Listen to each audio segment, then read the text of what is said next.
Hello everyone and welcome back to the Horror Hut.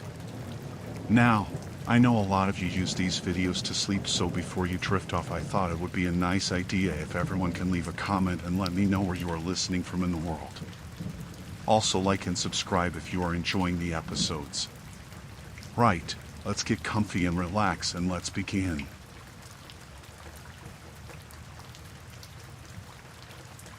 It was a little after 3 in the morning, and I was dead tired. I worked security at a warehouse just outside of town, nothing fancy, just overnight shifts watching mostly nothing happen. I usually rotated between a couple of buildings, but that night I was covering for a guy over in Building C. It was an older structure, mostly used for storage now. Dim lighting, drafty hallways, one flickering exit sign that maintenance never got around to fixing. You know the type. There were 5 cameras total, all wired up to a little monitor behind the front desk. I checked them every hour or so just to keep myself from dozing off. No alarms, no motion sensors, just me walking laps and glancing at a screen that rarely changed. I'd done my usual patrol around 2:45. Walked the perimeter, checked the locks, passed through the back loading bay, which was always the creepiest part of the building. Huge empty space, high ceilings, and the kind of silence that made your own footsteps sound too loud. There was a utility closet in the far back corner, but it didn't lock, and it was always empty.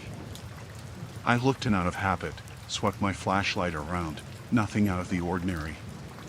Just boxes, a mop bucket, maybe some cobwebs. Back at the desk, I poured myself some gas station coffee and sat down to do my 3 AM camera check. I tapped through the feeds like I always did. Front doors, main hallway, loading bay, break room, and back corner. I froze on that last one. There was a man standing in the back corner of the loading bay, right in front of the utility closet. He wasn't moving. Just standing there. Not turned toward the camera either, he was angled slightly away, like he'd just stepped out from the closet and paused. I blinked, rubbed my eyes, looked again. Still there. I leaned forward and squinted at the screen. Grainy footage, black and white, but it was definitely a person. Tall, thin, hands at his sides. His clothes looked normal, I guess. Couldn't make out any details. No reflective vest, no company badge, no hard hat. I stared at the timestamp. 3:02. 10 minutes ago, I was right there. That spot was empty. I had looked. I had opened the damn closet. I got up slowly and went to double check the main door. Still locked, deadbolt in place. Same with the side entrance. That only left the bay door in the back, but it was too heavy to open quietly, and I'd have heard it. Plus, the control box was inside, by the forklift.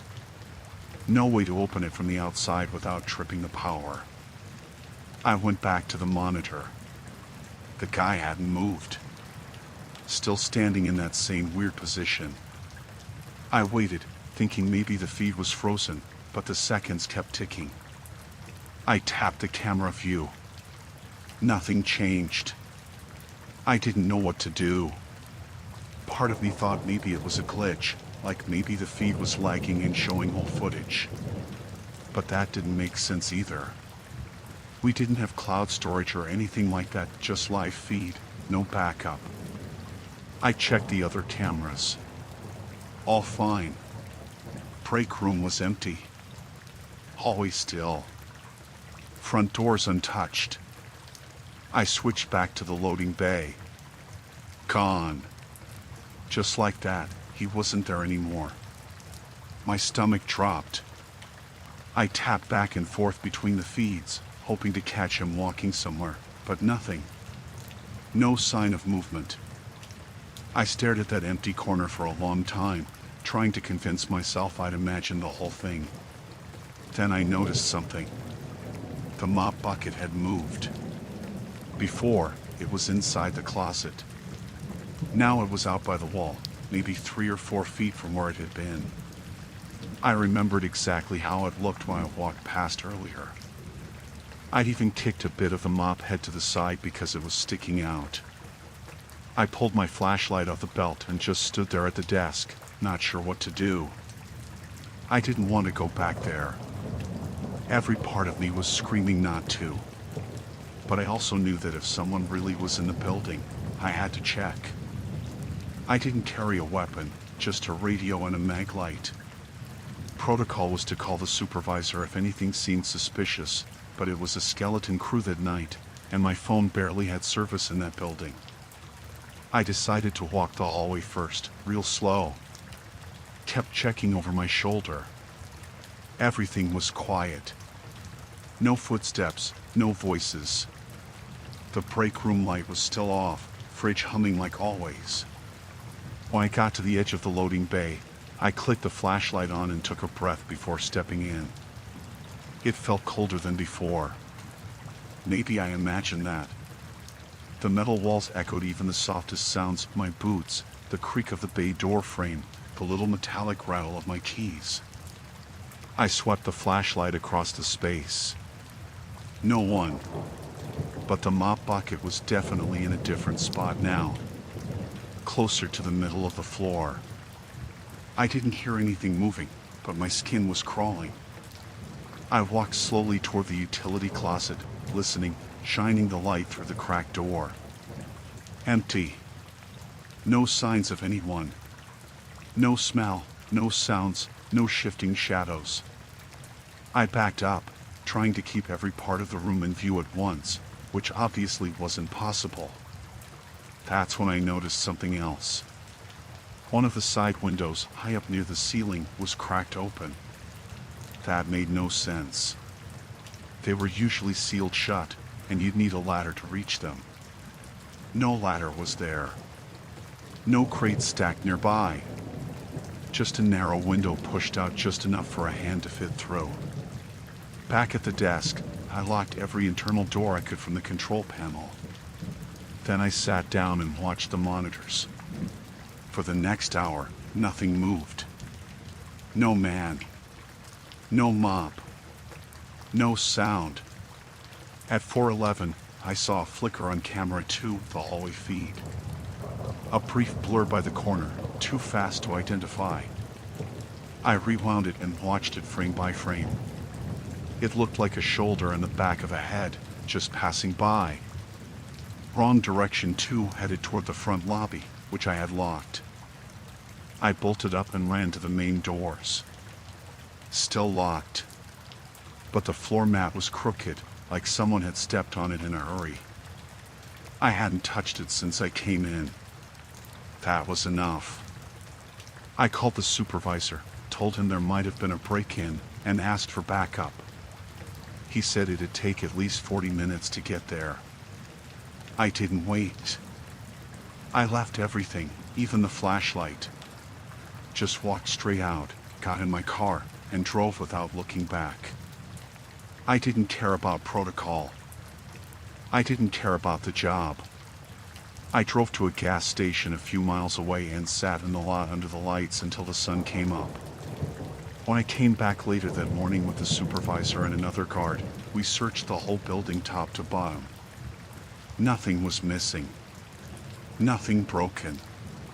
The cameras had been reset, no footage saved, no way to prove what I'd seen. The mop bucket was back in the closet. The only thing they found was a dusty footprint on the windowsill in the loading bay, where someone had pushed off to climb up. One footprint. No fingerprints. No ladder. Just that print and a faint smudge on the wall below it. Like someone had hoisted themselves straight up. I have no idea how. I quit a week later. Didn't give a reason. They didn't ask.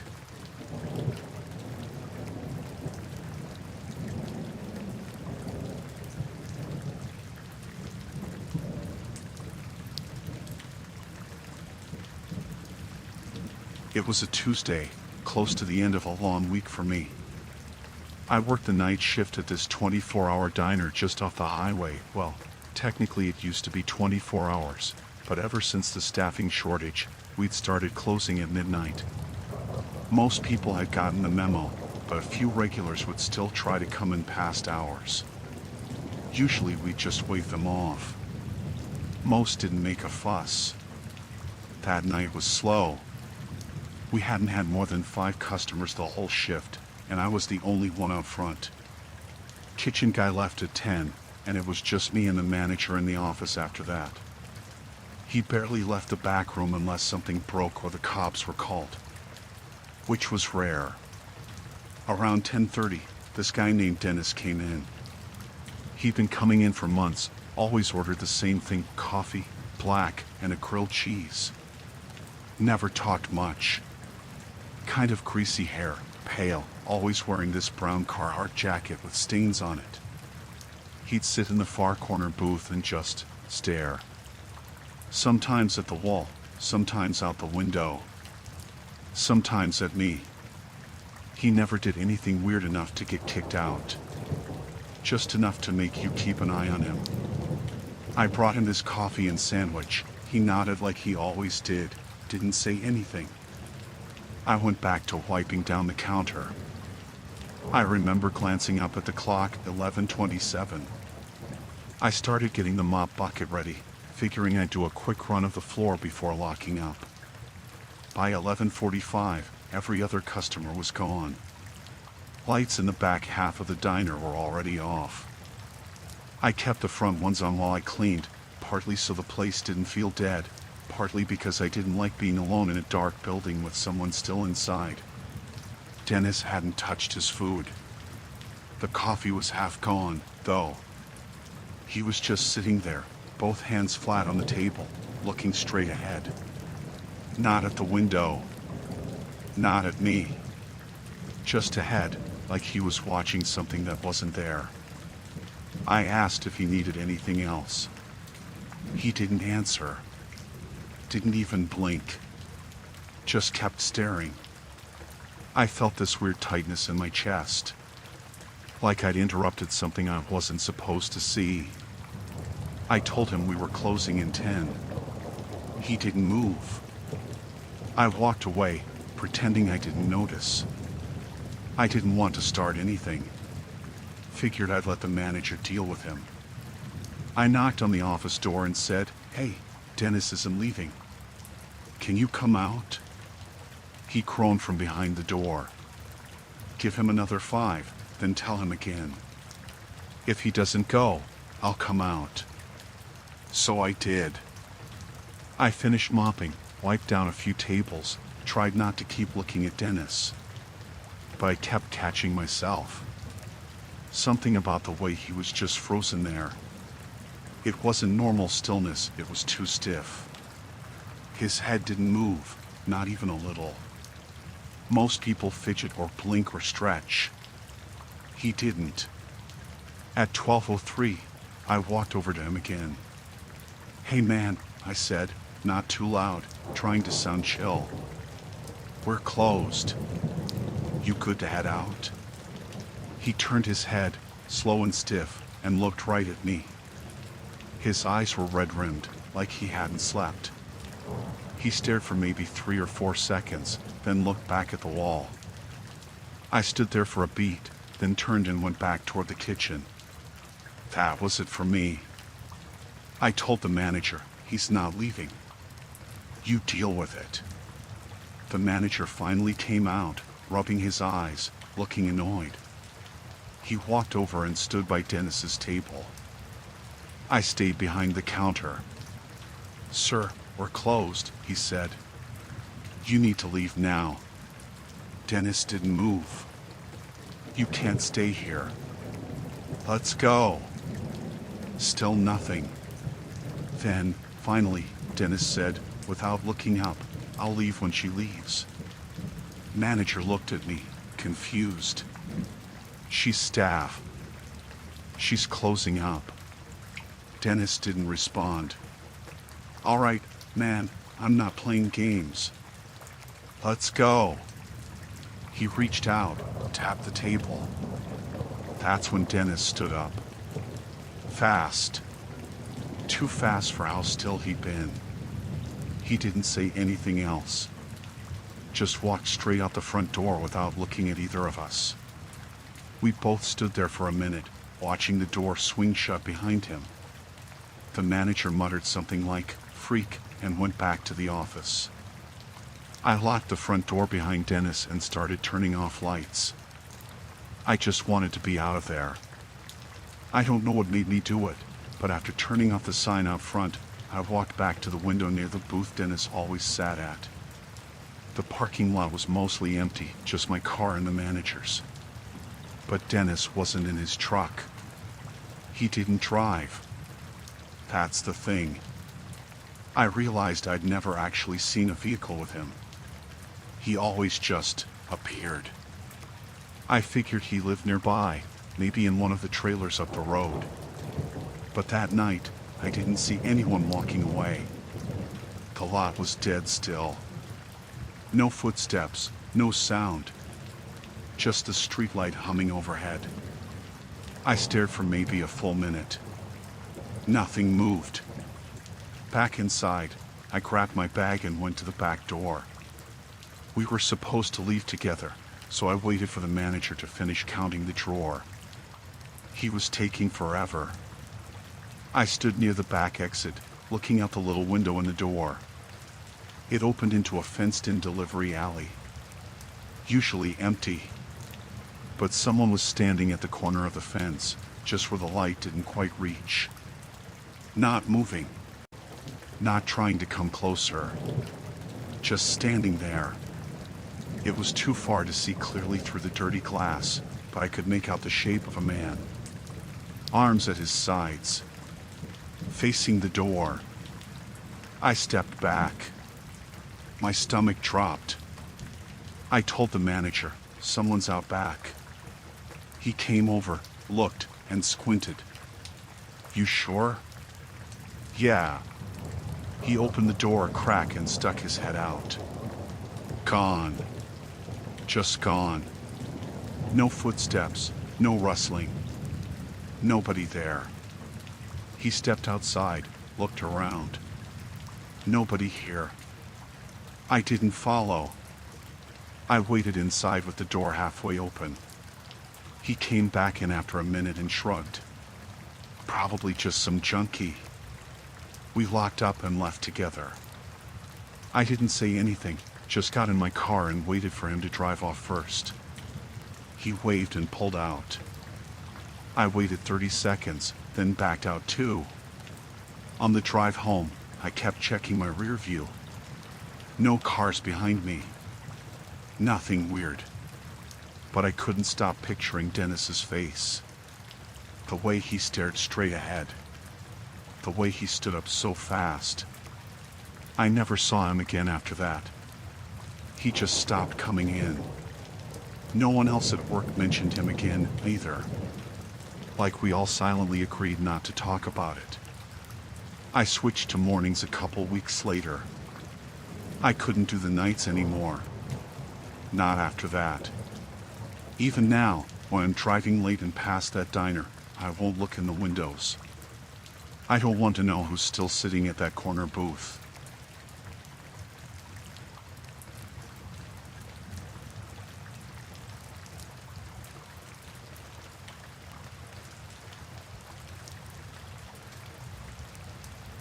I worked nights at a research lab just outside town.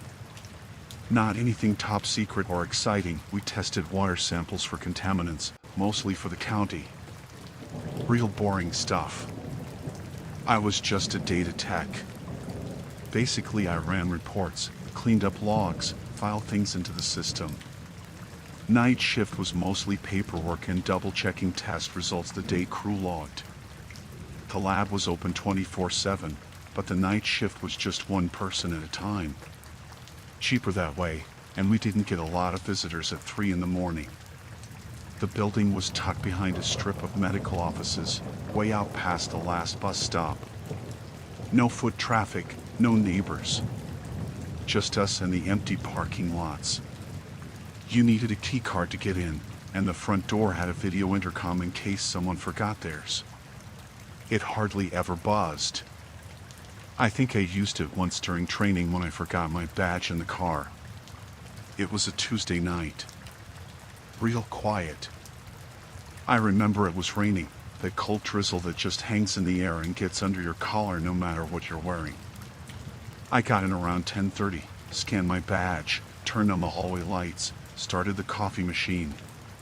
Same routine every time. I always did a walkthrough of the labs before settling in, just to make sure everything was where it should be. Never found anything weird before. That night, everything looked fine. Lights off in most rooms, equipment powered down, doors locked. I remember the sound of my boots on the tile echoing a little louder than usual. Guess the rain outside made it feel quieter indoors. Kind of dead. I went back to my desk in the control room, a small windowless office with 4 monitors and a bunch of file drawers. Around 2:50 a.m., I was checking some old logs when the intercom buzzer went off. That sharp buzz made me jump a little. First time I'd heard it in weeks. I switched to the door cam feed. There was a man standing under the awning. Hood up, dark jacket, backpack slung over one shoulder. Couldn't see his face too well. He leaned toward the camera and pressed the buzzer again. I hit the speaker button. "Yeah." "Hey," he said. His voice was clear, calm. "I work here. I left my badge at home. Can you let me in?" I didn't answer right away. "Which department?" "Chem analysis," he said. "Night audit." That didn't make sense. There was no chem audit crew at night. Just me. Everyone else worked during the day. I didn't say that, though. I just stared at the monitor, trying to get a better look at his face. He looked young. Mid-20s, maybe. Pale. His hood shadowed most of his features, but he wasn't soaking wet, which bugged me. It had been raining for hours, and the awning only covered the door. His sleeves looked dry. So did his backpack. "I haven't seen you before," I said. "I'm new," he replied, fast. "Started last week. They told me I could use the intercom if I forgot my badge." Something about his tone was too casual, like he was reciting a line. I switched mics off and pulled up the employee directory. There was no new hire listed under chem analysis. Last onboarding was 3 weeks ago, and that guy worked afternoons. I turned the mic back on. "What's your name?" There was a long pause. Then, "Eric." "Just Eric. No last name." I asked, "Eric who?" Static. He didn't answer. He stepped a little closer to the camera, but not into the light. He tilted his head like he was trying to see past the lens and into the building. "I left my badge," he said again, quieter this time. I didn't say anything. I just watched him. He stood there for maybe another 30 seconds, then turned around and walked out of frame. I waited. He didn't come back. I figured he was just some guy trying to get in, maybe for shelter, maybe for something worse. Sometimes drifters would pass through and try doors. Never had one use the intercom before, though. I watched the front cam for 10 minutes. Nothing. Then I checked the other feeds. We had 6 cameras total: main entrance, side delivery door, back lot, hallway A, hallway B, and the server room. All of them were clear. I went back to my reports. At 3:16, the front door buzzed again. I jumped a little harder this time. I hit the camera feed. No one was there. I watched for a solid minute. Empty. Just the wet sidewalk and the red glow from the exit sign above the door. I checked the side door cam. Still nothing. I didn't touch the mic. After a while, I muted the buzz and went back to the hallway feeds. Everything looked the same. Then I noticed something weird. In hallway B, the door to the janitor's closet was slightly open. I was almost sure it hadn't been before. I'd walked past it at the start of my shift. It's one of those doors that sticks unless you really yank it. I flipped back to the footage from earlier in the night. The door had definitely been shut at 10:41 when I passed it. No one else had a key card for the night shift. Just me. I got up and walked to the hallway with the closet. My hand was sweaty on the baton we're supposed to carry, not a weapon, more of a safety thing in case of animals or someone passed out in the back lot. The hallway was dead silent. I walked past lab 2, then 3. Stopped at the closet. The door was open about 3 inches. I listened. Nothing. No breathing, no movement. I knocked once on the door frame. Hello? Nothing. I nudged the door open with the baton and flicked on the light. Empty. Just a mop bucket, shelf of paper towels, bottles of cleaner. Nothing looked out of place. I closed the door and yanked it to make sure it latched. Walked back to the control room faster than I meant to. Once I sat back down, I checked the door cams again. Still empty. Then I clicked the server room cam. He was standing there. Same guy, same backpack, same hood. In the server room. Not moving. His face was still shadowed. He had his back to the server rack, hands at his sides, just staring at the camera. I don't even know how he knew where it was. It's in the corner of the ceiling.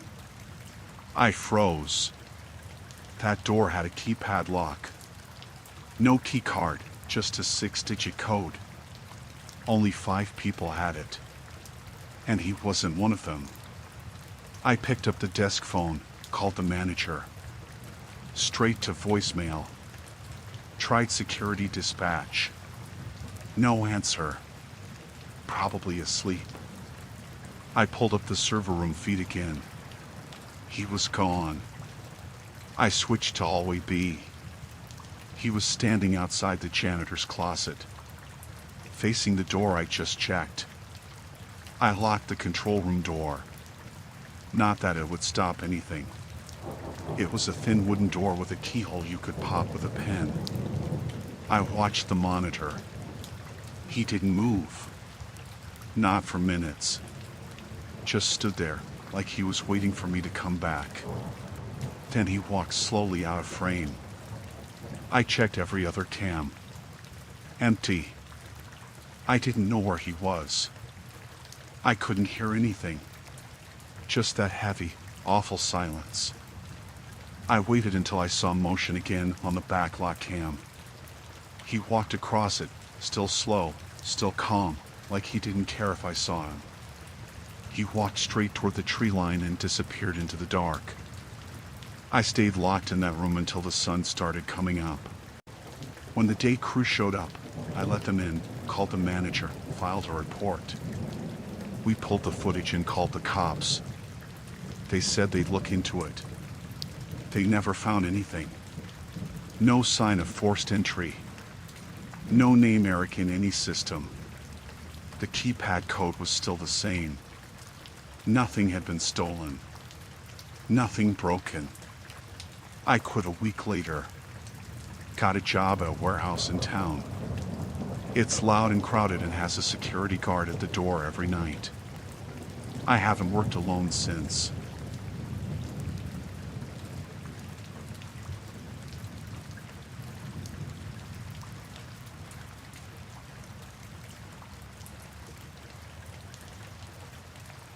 It was a little after 11 p.m. when I first noticed the car. I worked overnight at a small call center, just one floor in a quiet office building, nothing fancy. There were only 2 of us on the night shift, but the other guy, Caleb, called out that week, so I was alone for 3 nights. The place ran mostly on autopilot overnight, just a few calls from customers in different time zones, nothing urgent. The office had a big front window that faced the street, and there was this tiny lobby downstairs with locked glass doors. You could see everything from the break room upstairs, which is where I kept going to refill my coffee. That's where I saw the car the first time. It was parked across the street, no lights on, just idling. A black sedan, maybe a Honda or Nissan. Looked older, like early 2000s. Kind of beat up. Nothing super weird about it at first. Just odd that it was running, and no one got out. I figured someone was waiting on a ride or food or something. I didn't think too much about it until I looked out again around 11:45 and it was still there. Same spot. Engine still running. No movement. It's a dead street at night, one way in, one way out. No bars, no stores, just other small offices that all shut down by 6. No reason to hang out there. I started getting that low, buzzing feeling in my gut. I walked away from the window and tried to focus on the screen, but every 20 minutes or so, I'd get up and check. Same car. Lights off.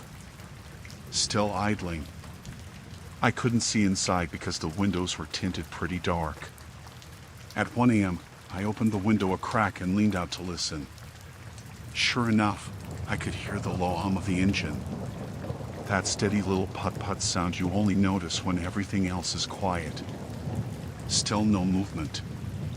No one opened the door. No dome light. Nothing. It was cold out. Mid-January. No snow, but low 30s, and the wind kept picking up in these sharp little bursts. I kept thinking, if someone was waiting in there with no heat, they'd be shivering. If they had the heat on, why just sit there in the dark? By 2 a.m., I couldn't concentrate on my work anymore.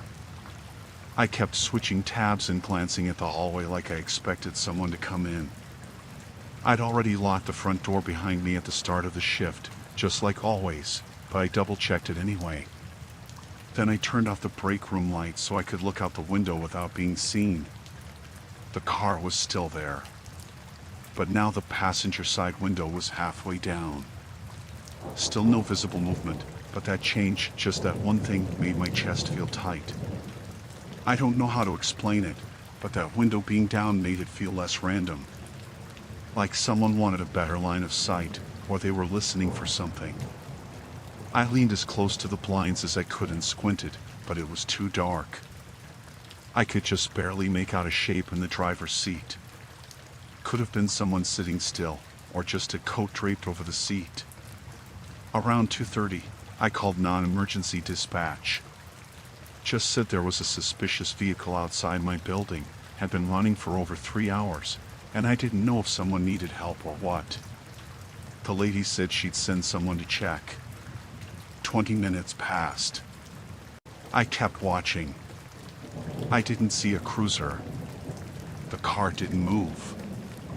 I called again. They said someone had driven by and reported nothing unusual. I asked if they actually got out to look. She said she'd put in another request, but it might be a while.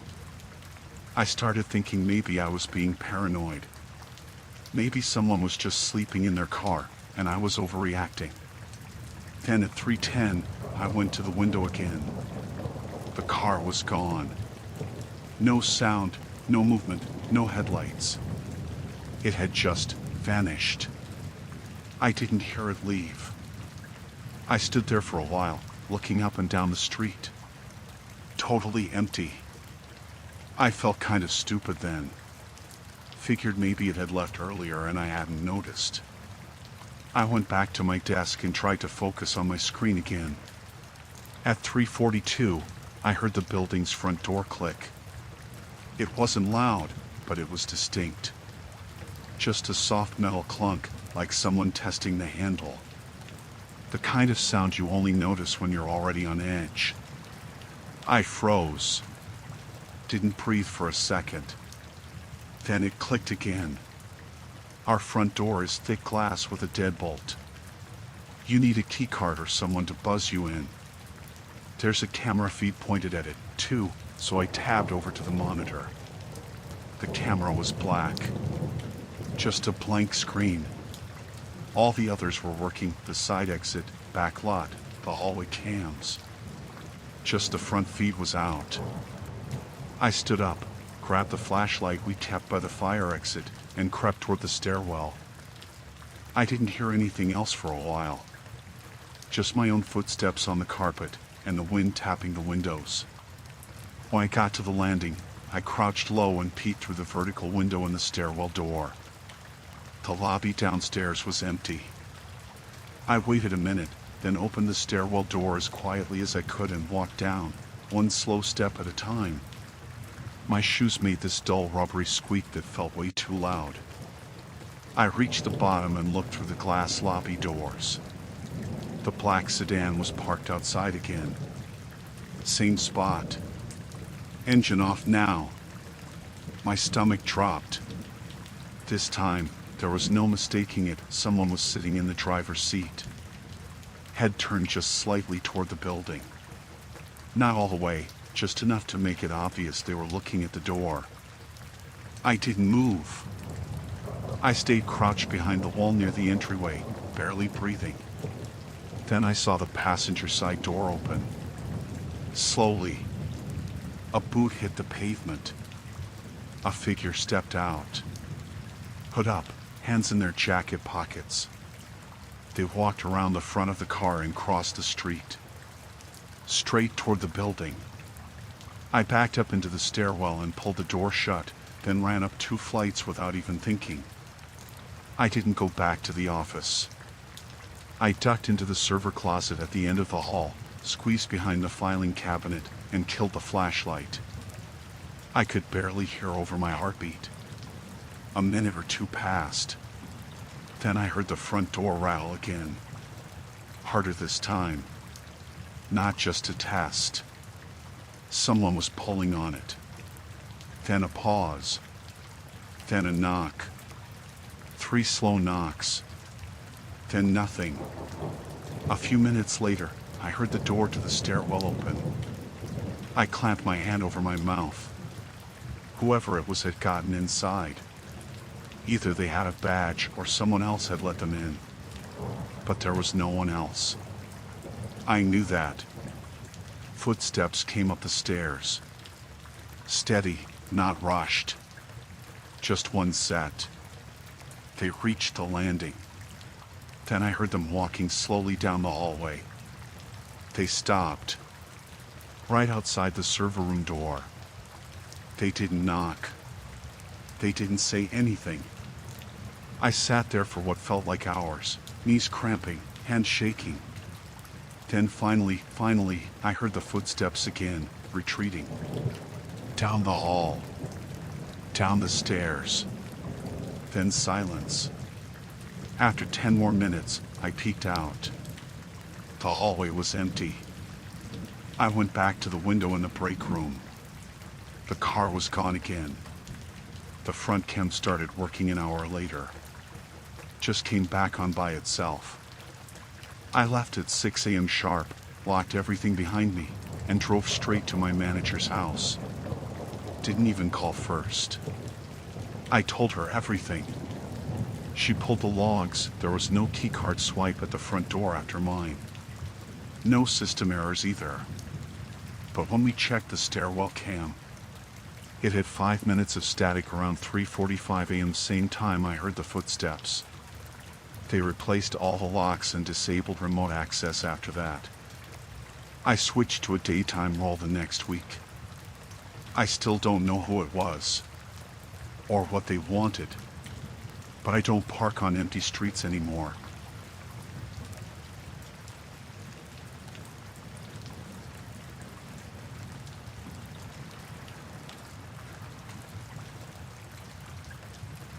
I used to work at this 24-hour pharmacy a few years back, mostly doing night shifts from 10 to 6. It wasn't exciting, but it paid all right and let me keep to myself. Most nights were quiet, just the usual stuff. A few regulars picking up prescriptions, the occasional drunk guy looking for chips, that kind of thing. The store backed up to this alley, and every night around 2 a.m., I'd take the trash out through the back door. There was a big dumpster tucked against the wall, and I always made it quick, dump the bags, let the door shut behind me, and go back inside. That particular week, I was working alone. The girl I usually shared shifts with had quit suddenly, no notice, just stopped showing up. Manager didn't seem surprised. Said she got spooked but wouldn't say by what. Tuesday night was when I first noticed the chair. I went out back like usual, bags in both hands, and saw something off to the side near the dumpster. It was this old metal folding chair, rusted, kind of bent in the middle. Looked like something someone dragged out of a garage. I figured maybe the daytime stock crew left it there on a break or something. Didn't think too much of it until I got closer. The chair wasn't just sitting there randomly.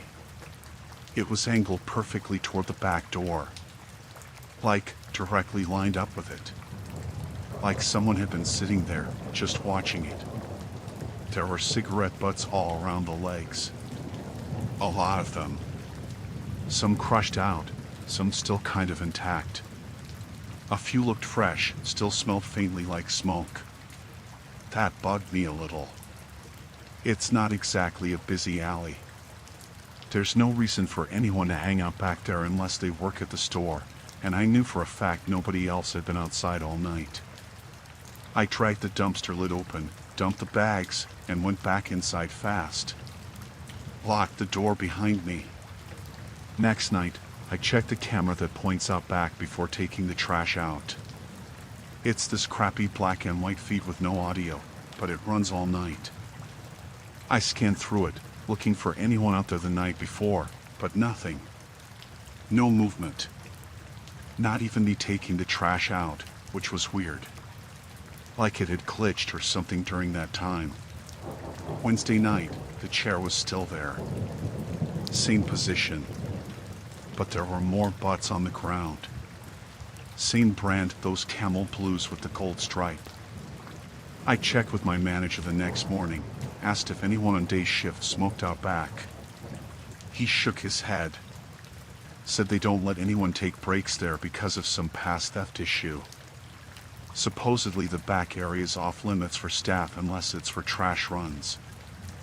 I didn't take the trash out Thursday night. Just let it pile up in the mop closet.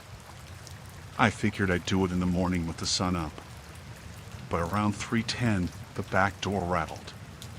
Just once.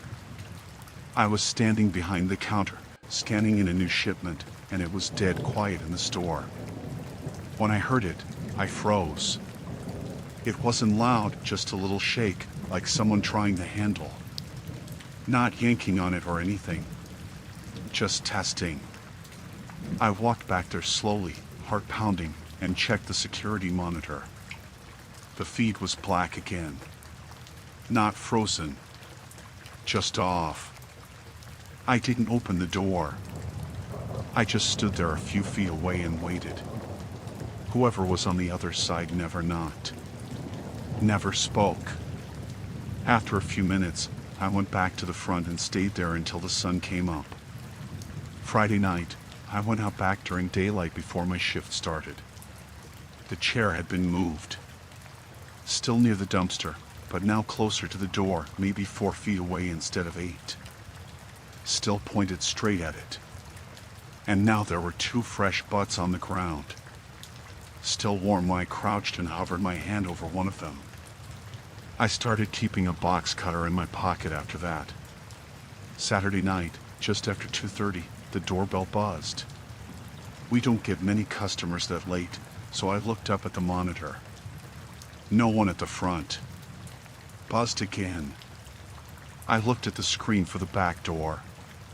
The feed was working. There was a man standing there. Just standing, facing the door, hands in the pockets of a hoodie. I couldn't see his face clearly because the camera's angle is wide and a little grainy. But he was tall. Maybe 6 feet. Average build. He didn't knock, didn't try the handle, just stood there, waiting. I didn't move. I didn't even breathe for a bit. Then he stepped back, turned around, and sat down in the chair, right in front of the door. Just leaned back like he was settling in. I watched him for about 10 minutes. He didn't look around or mess with his phone. Just sat there, still. Then I pulled out my phone and called the police. Told them a man was hanging out behind the store, refusing to leave. They said they'd send someone.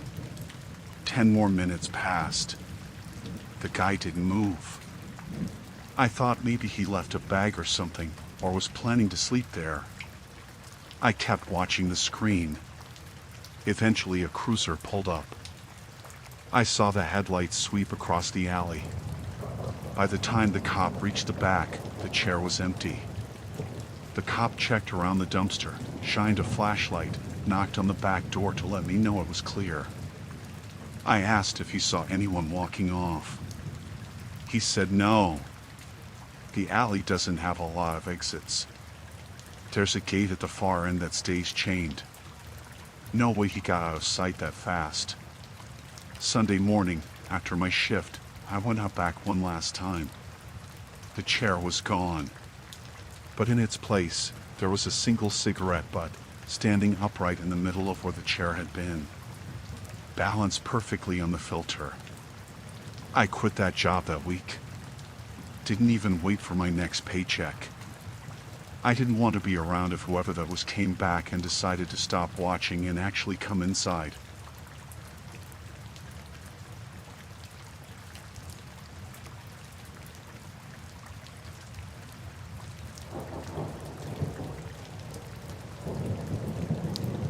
It was a Friday night, just past 11:30, when I noticed Dan's car was still out in the lot. He usually left by 11, right when the second shift wrapped. I remember glancing through the break room window while I heated up the crappy burrito I always brought, and seeing his little blue hatchback still sitting there, same spot he always parked. It stood out because Dan was always on the dot. Not the type to hang around. Quiet guy, didn't talk much, but he was reliable. Never once left late unless he told someone. I figured maybe he stayed over for some overtime, but we weren't that busy that night. Warehouse was running smooth, orders were light. About an hour passed. I was scanning barcodes in the dry stock aisle when I realized I hadn't heard him on the radio. Everyone has to check in every 30, and his voice never came through. I flipped mine to his channel and called his name. Nothing.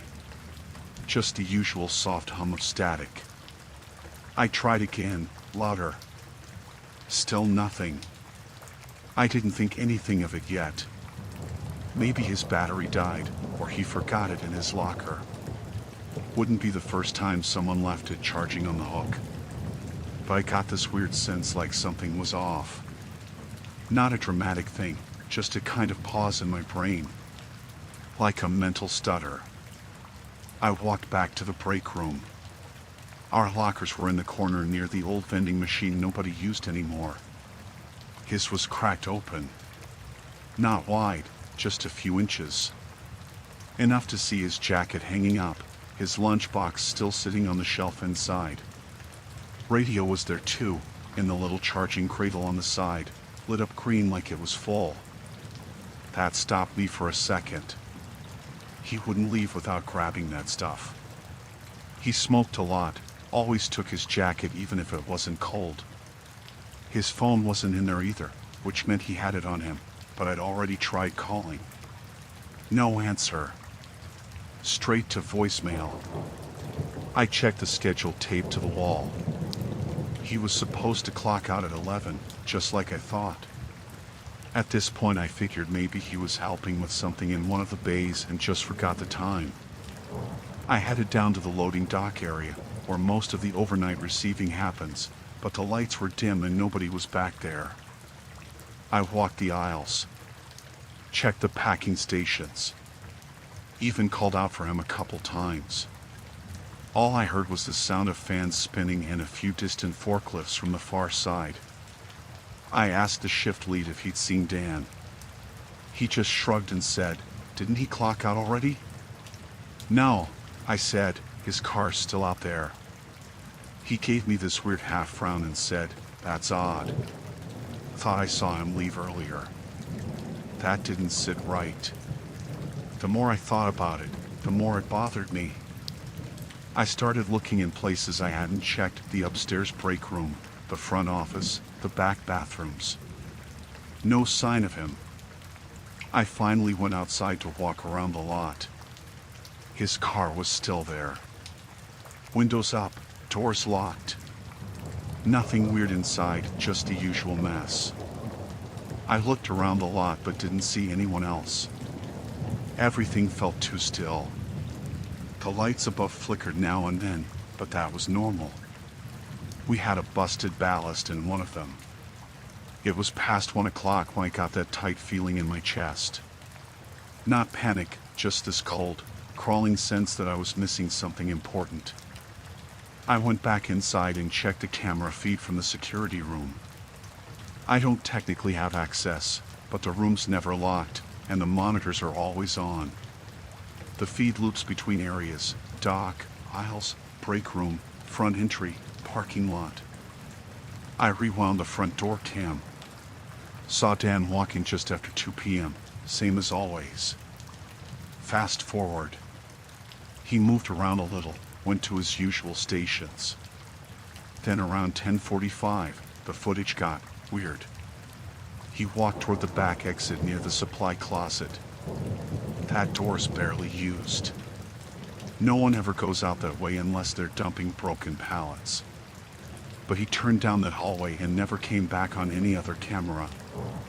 I kept watching.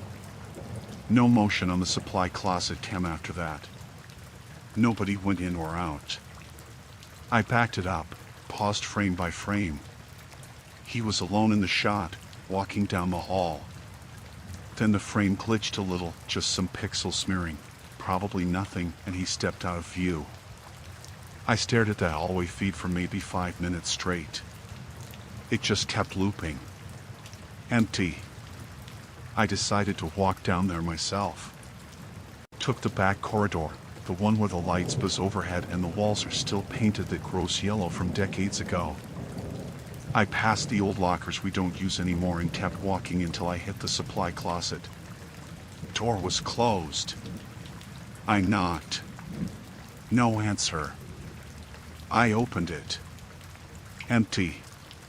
Just shelves of gloves, shrink wrap, tape guns. Some broken stuff in the corner. I looked around, confused. No other doors, no trap doors or anything, just concrete walls. But something had been moved. One of the tape gun boxes was on the floor, like it had been knocked off the shelf. It wasn't dusty like the others, and the edge was crumpled a little, like someone stepped on it. I bent down to move it and saw something wedged behind the shelf, a half-crushed cigarette butt. Dan smoked menthols. I remembered because he always left the wrappers in the outside ashtray. There's no smoking allowed inside. He wouldn't have lit up in the supply room. I left the closet and walked a full loop of the building. Didn't see anyone. Checked the restroom stalls, the janitor closet, even under some of the workbenches. I ended up back in the break room, just kind of standing there. Everything felt too quiet. Even the background hum of the lights felt different, like it was pressing in. I almost didn't hear my phone buzz in my pocket. It was a text. Unknown number.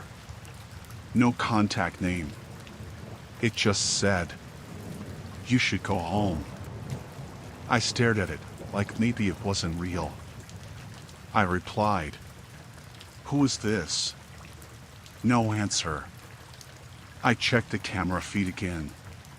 The back hallway now showed movement. A person walking through the frame. Not Dan. This guy was taller, older maybe.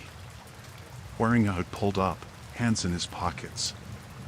He moved slow, like he was listening for something. He paused right at the supply closet, turned his head toward the camera.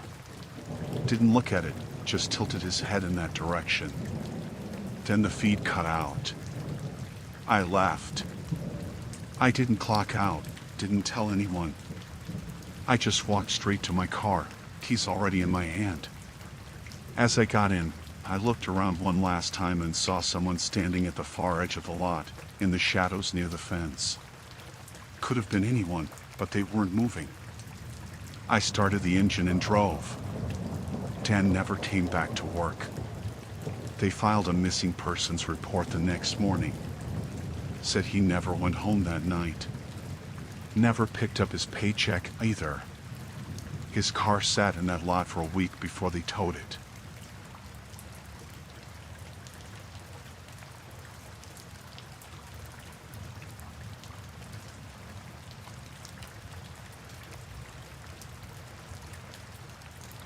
I was working overnight at a small electronics store just outside the city.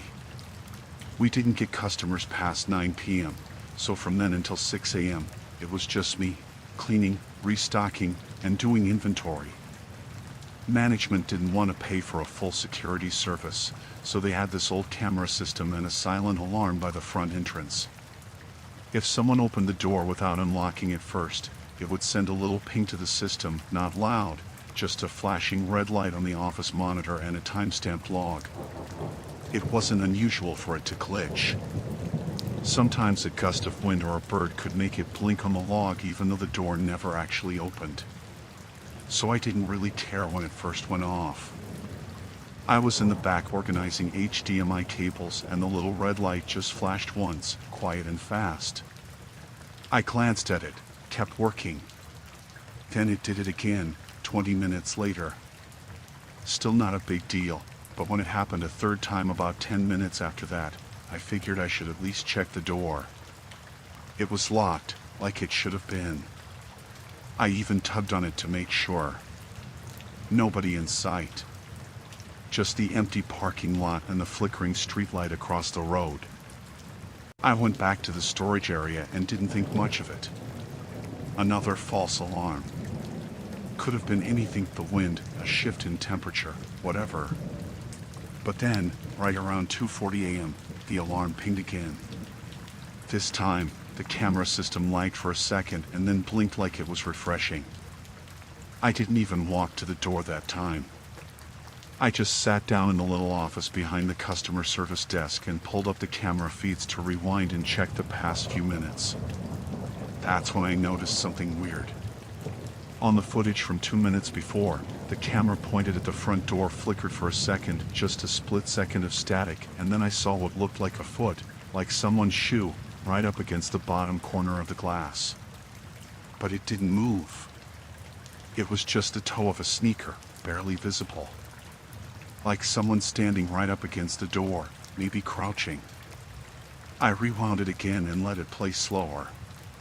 Sure enough, right at 2:38, there was a flicker, and then the edge of a shoe appeared at the bottom left of the screen, like the person was squatting just outside of the camera's main field of view. Just enough to avoid being seen, except for that one little part of their shoe. And then, slowly, the shoe slid backward, like whoever it was had backed away on purpose, trying not to be seen. I sat there staring at the screen for a long time. It creeped me out, but I also started second-guessing myself. The camera angle was wide and the footage wasn't great. I told myself it could have been a trick of the light or something sitting on the ground. Still, I walked back over to the door and looked around again. Nothing. Street was quiet. I checked under the bushes out front, even walked around the building. Nobody. Then at 3:12 a.m., it happened again. Same thing, silent alarm flashes, camera glitches for a second. This time, I jumped straight to the footage. Rewound just a couple minutes and slowed it down. And this time, the shoe was clearer. Definitely a sneaker. Black or dark gray. But more than that, I saw something else. Just for one frame, I'm talking literally one single frame, there was an eye. You know the thin gap between the bottom of the door and the floor outside? Like an inch or two at most. There was someone crouched down, close enough that I saw one wide, staring eye peeking up through that tiny gap. Right into the store. I froze.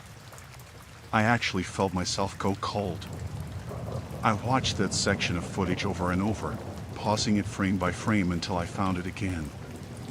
One wide open eye, probably inches from the ground, looking up from underneath the door.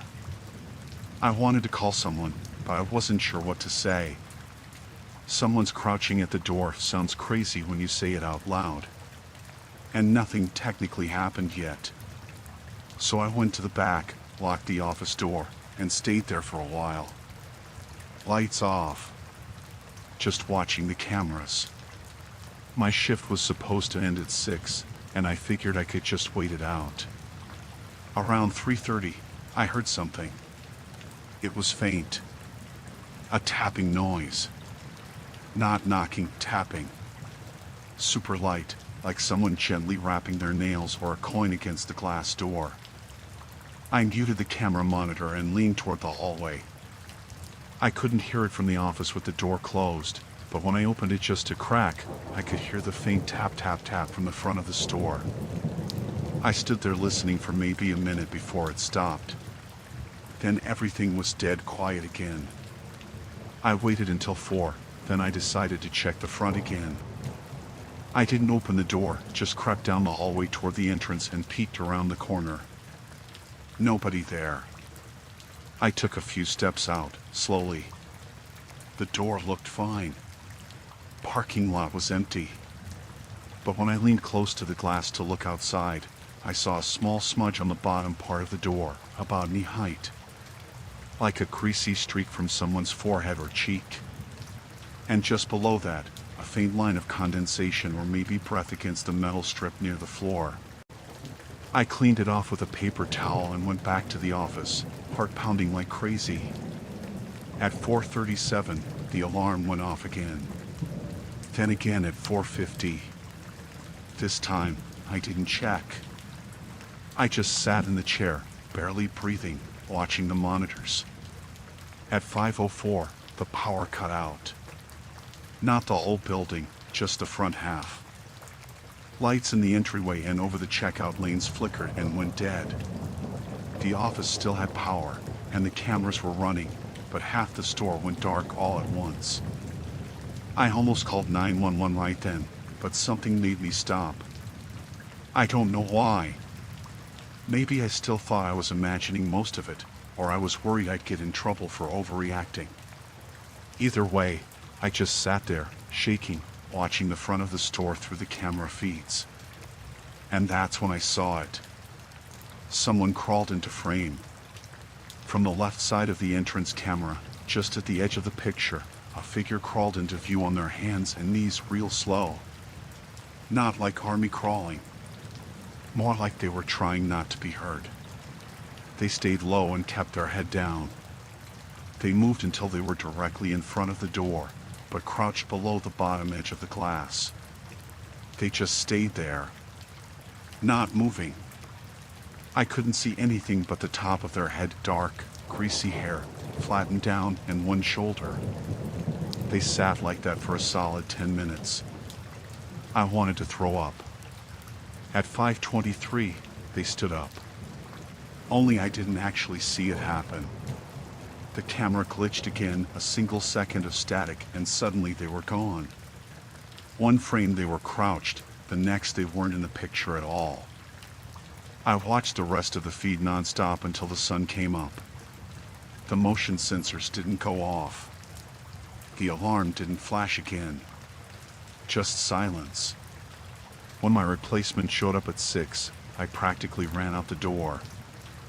I didn't tell him everything, just said the cameras had been acting up, and there might be someone hanging around outside.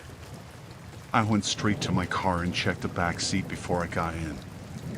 Then I drove home with my hands shaking the whole way. They never caught the guy. I showed the footage to my manager the next day. He shrugged it off and said it was probably a homeless guy messing around. But I know what I saw.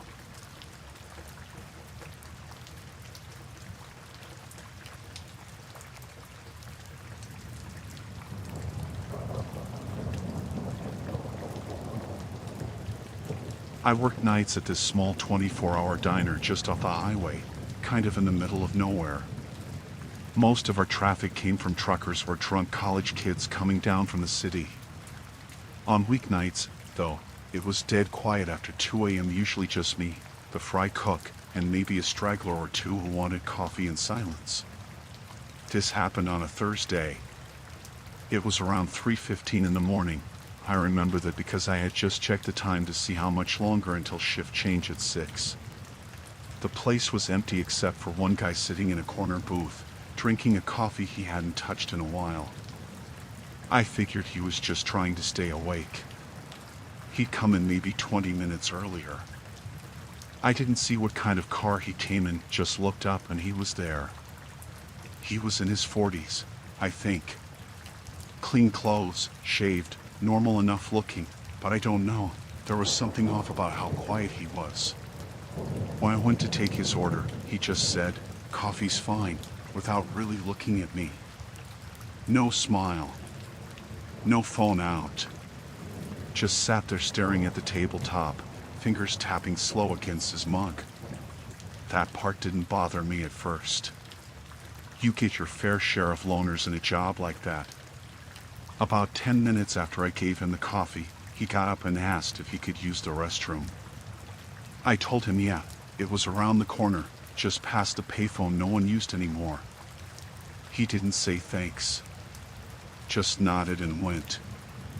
I wiped down the counter, restocked sugar packets, did a few laps around the floor out of boredom.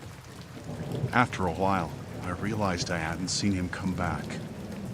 I glanced over at the booth, coffee still sitting there, cold by now.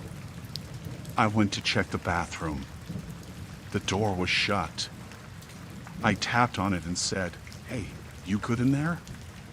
No response.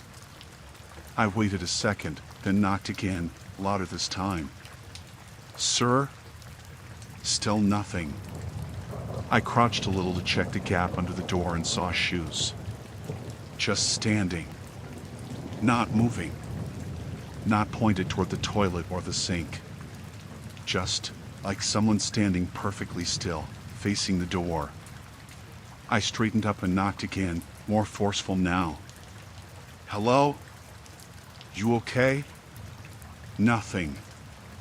I felt this weird knot in my stomach. Like something just wasn't right. I headed to the back and got Mike, our fry cook. He was older, kind of grumpy, but solid. I told him some guy was in the bathroom and not responding. He followed me up front, drying his hands on his apron. When we got to the door, the shoes were still there, exactly the same. Like the guy hadn't shifted even an inch. Mike banged on the door with the side of his fist. "Hey, buddy, you sick or something? You gotta answer, man." No sound at all. No cough. No flush. No shuffling. Just that creepy dead silence. Mike sighed, mumbled something, and said he was gonna grab the spare key. We weren't really supposed to open the door unless it was an emergency, but this was definitely crossing into that territory. He disappeared into the back. While he was gone, I stayed by the door. I kept watching those shoes under the gap. They never moved.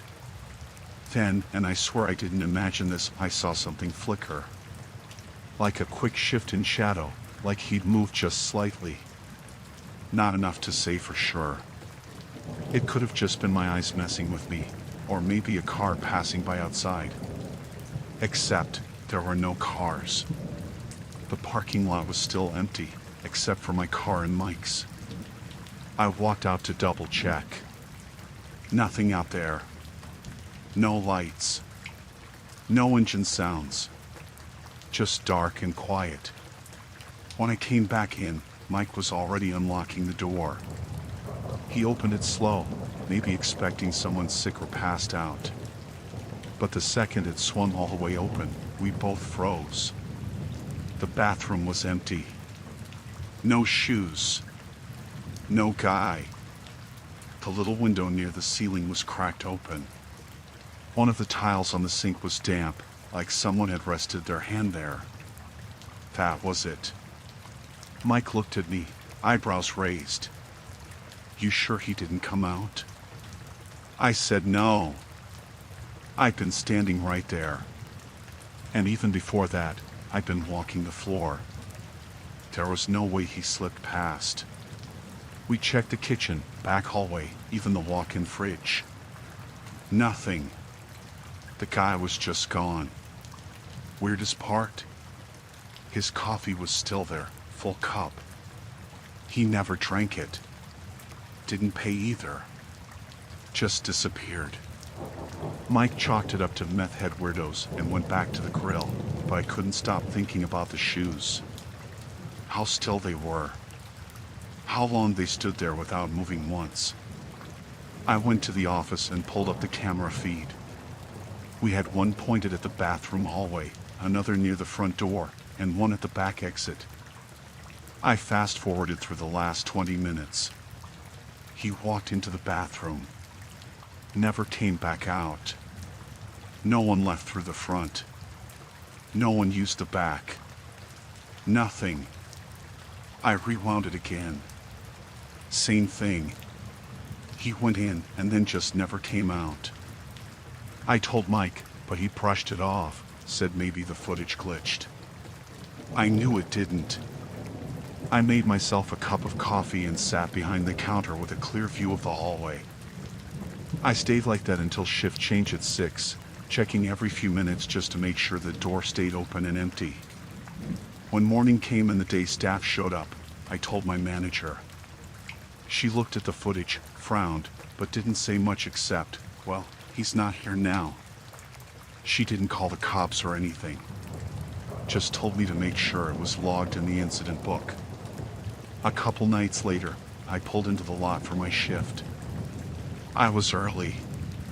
Still dark out. As I was walking toward the door, I passed the side of the building where the bathrooms backed up to. There were footprints in the dirt under the window. Fresh ones. Just one set, pacing. Like someone had been walking back and forth. Just outside that tiny window. Waiting. I put in my 2 weeks the next day. I finished them out, didn't want to leave Mike hanging, but I never worked another overnight after that. No one ever saw the guy again.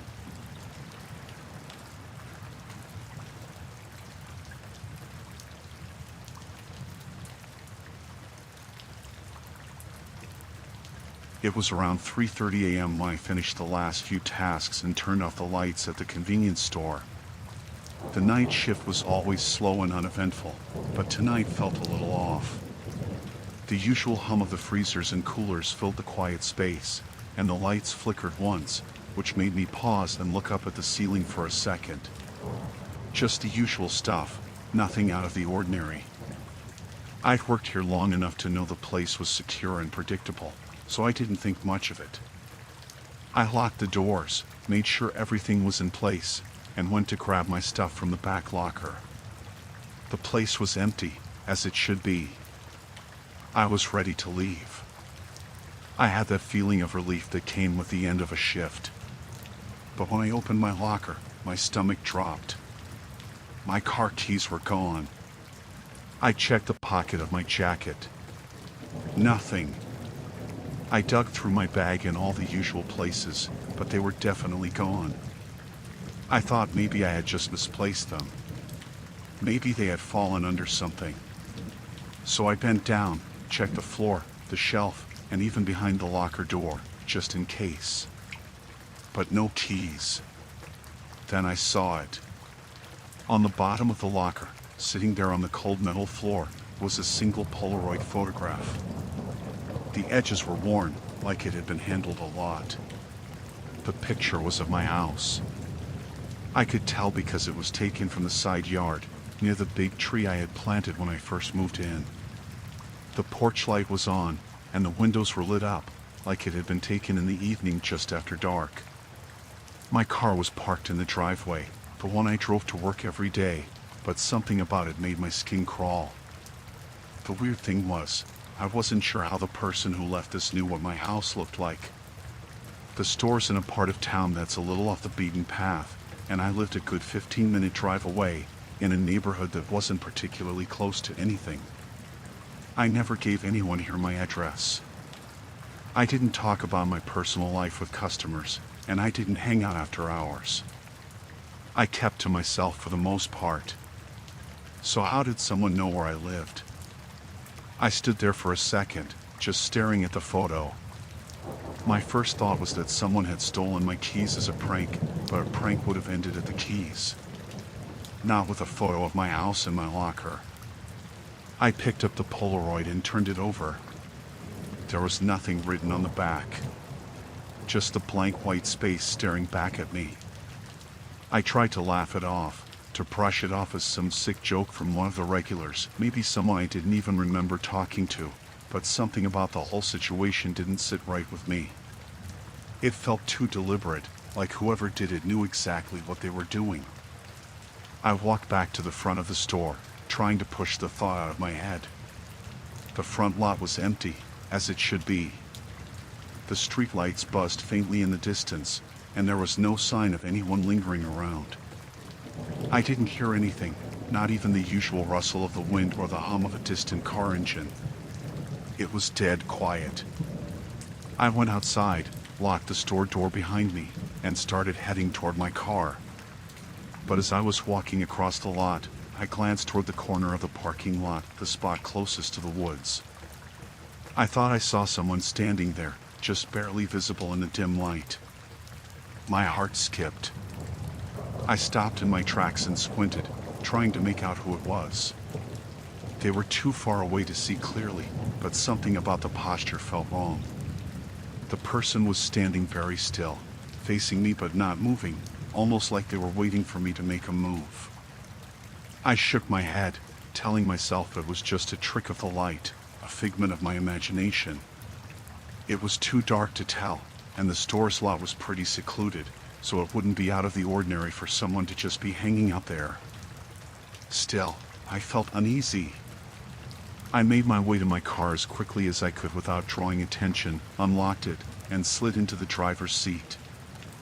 I checked the rearview mirror before starting the engine, just to make sure no one was behind me, but the lot was empty. The person was gone.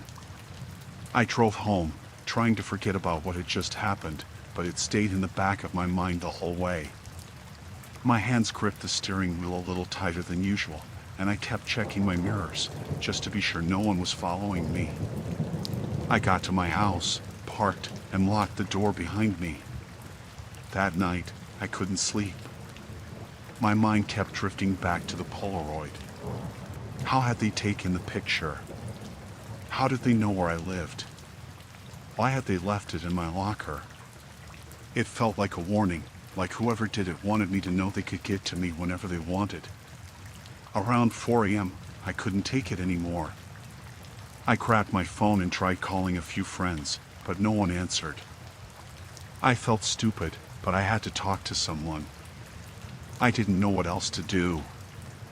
I even called my mom for a minute, but it was too late, and I didn't want to worry her.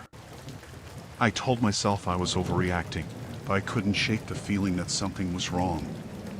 The next morning, I went to work, but the whole shift felt off. I couldn't focus, couldn't stop looking over my shoulder. When I went to grab my stuff from the locker, the same spot where I had found the Polaroid was empty. My keys weren't there, and neither was the photo. Whoever took them or left them hadn't returned. The day passed without incident, but I couldn't let go of what had happened.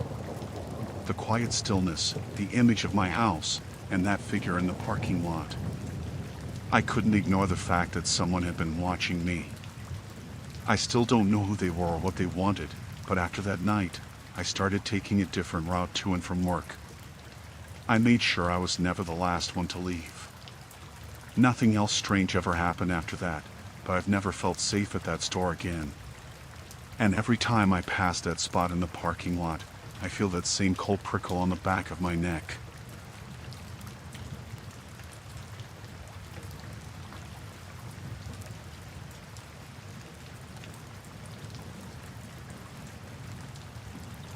I worked the late shift at a small convenience store on the edge of town.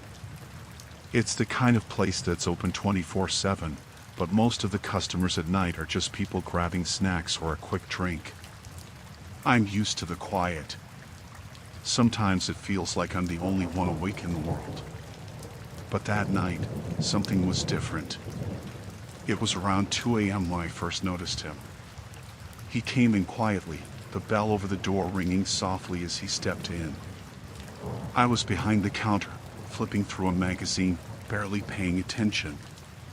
You get used to people coming in and out at all hours, but something about him caught my eye. Maybe it was the way he didn't make any noise when he walked in, he just appeared.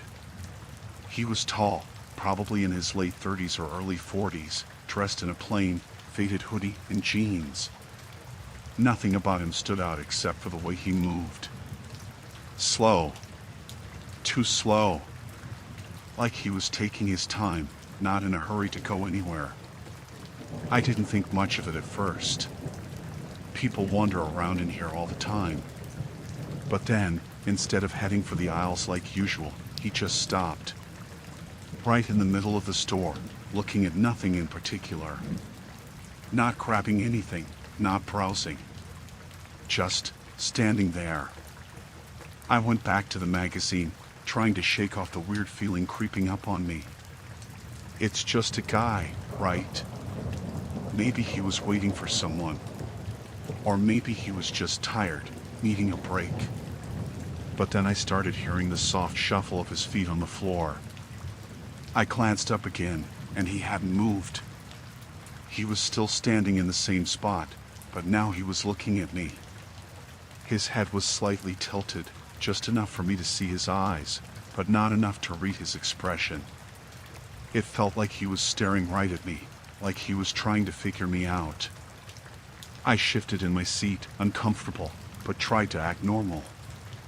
I made a quick joke in my head, telling myself I was being paranoid. It wasn't uncommon for people to get a little weird on late shifts, right? I went back to my magazine again, but the feeling wouldn't go away.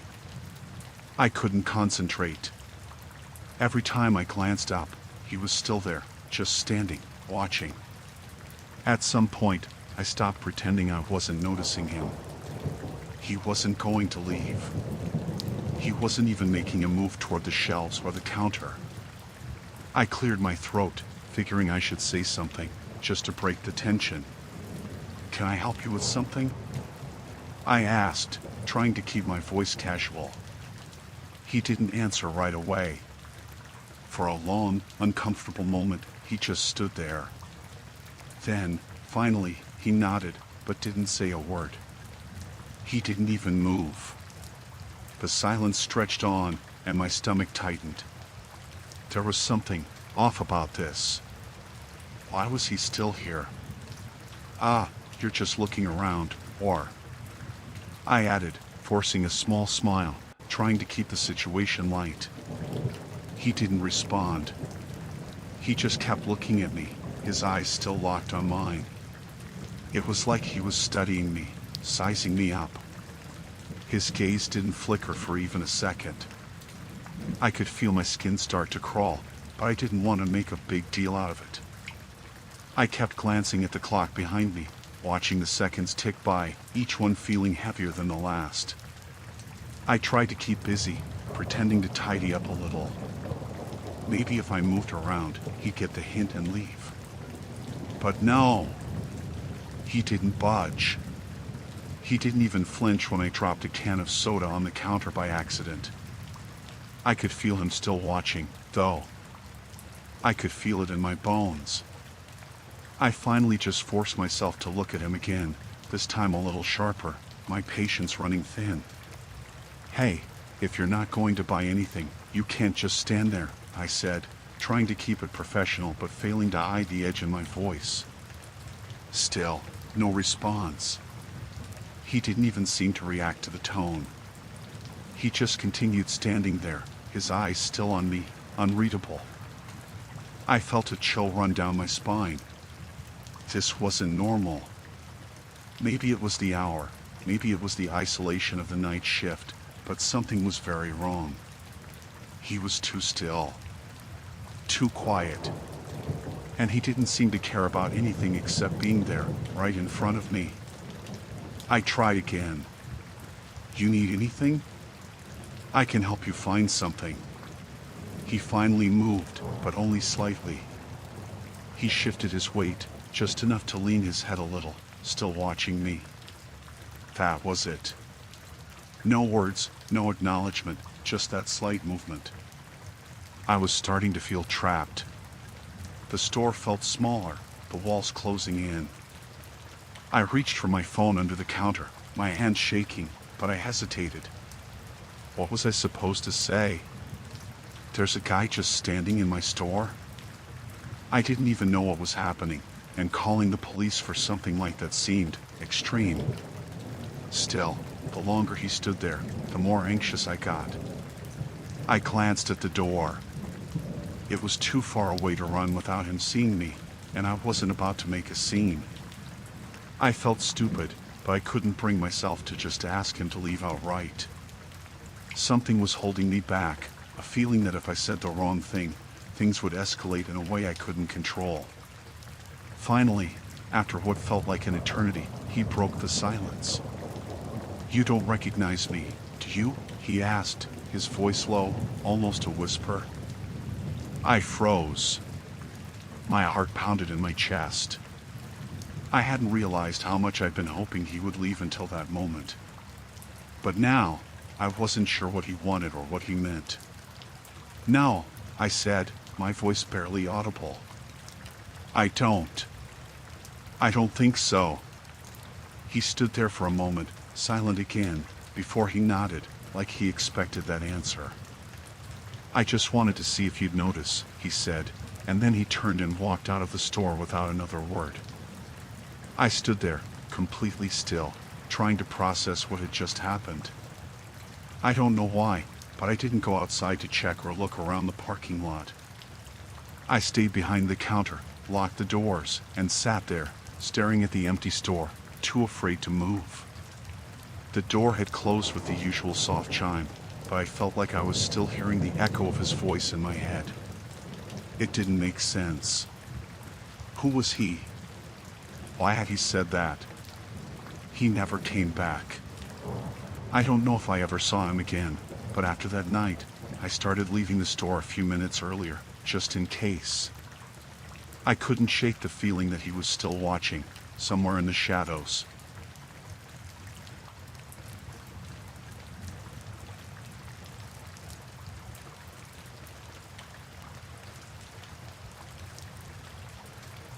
I worked the night shift at a small 24-hour delivery service. It's a pretty standard gig: take calls, enter orders, make deliveries. Nothing exciting. Most of the time, it's quiet, especially after midnight.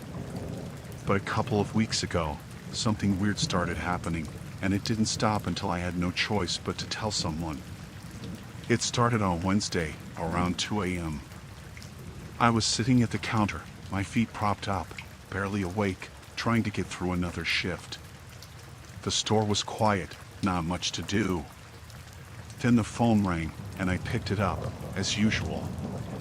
It was a guy on the other end, asking for a delivery. I didn't think much of it, just another order to enter into the system. Hey, can I get a large pizza and 2 drinks delivered to 1245 Elm Street? He said, giving me the address. I wrote it down and repeated it back. Sure, 1245 Elm Street. What name should I put on the order? It's Dan. Dan Harris. Just put my name on the order. I didn't recognize the name, but that wasn't unusual. A lot of people order food in the middle of the night, and I'd never seen half of them. I entered the order into the system, confirmed everything, and told him it'd be about 30 minutes. Normal stuff. I finished up the call, and a few minutes later, the delivery guy went out with the order. It wasn't anything special, just a normal night, really. But the weird part came the next night. Same time, around 2 a.m., the phone rang again. This time, it was a woman. "Hi, can I get a large pizza and some wings delivered to 1342 Oak Lane?" she asked. I asked her the usual questions, and when I got to her name, she gave me the same answer. "It's Dan Harris. Just use my name." Now, I don't know if it was just me, but something about that name stuck with me. It sounded so familiar, but I couldn't place it. I figured it was just a coincidence. I confirmed everything, entered the order, and sent out the delivery. Again, nothing unusual, right? But then, it happened again the next night. Same time, same routine. Another phone call. This time, a different address, 1956, Pinewood Drive. Same name, though. Dan Harris. By this point, I was starting to get a little curious. It seemed weird to me that someone would keep ordering food from completely different addresses, especially when they were all close to where I lived. Maybe it was a prank. People do stupid stuff like that sometimes, but the addresses were all so close to mine. A few blocks away, at most. I shrugged it off, but then it kept happening. Every night, without fail, another call. And every time, the same name, Dan Harris. And always a new address, but they were all within a few miles of my house. Same guy, same name, different location. I started to feel a little uneasy, but it wasn't like I could stop taking the orders. It was my job, after all. But I couldn't help but feel like I was being watched, like someone was keeping tabs on me. Then, one night, I made the mistake of answering the phone on the third ring instead of the usual fourth. I didn't even check the caller ID. "Hello? Yeah, hey, can I get a delivery to 1245 Elm Street?" "It's for Dan Harris," the voice on the other end said. I froze. My mind was racing. I hadn't even looked at the address yet, but the guy was asking for the same one I'd entered just a few nights ago. I couldn't ignore the feeling that something was off. "Ah, you sure that's the right address?" "I mean, that's not the usual one you give," I asked, trying to keep my voice casual, but I knew my tone had changed. The guy hesitated, and then he said, yeah. Just send it there." Same as always. Dan Harris. Something about the way he said it made me shiver. It didn't feel like just a normal order anymore. It felt deliberate. I wanted to hang up, but I couldn't. I felt stuck. What was I supposed to do? I confirmed the order, and my mind kept racing. I sent out the delivery, but this time, I didn't just sit behind the counter like I usually did. I walked to the back, pretending to do some paperwork. I couldn't shake the feeling that this was all too weird. It was too specific. Too deliberate.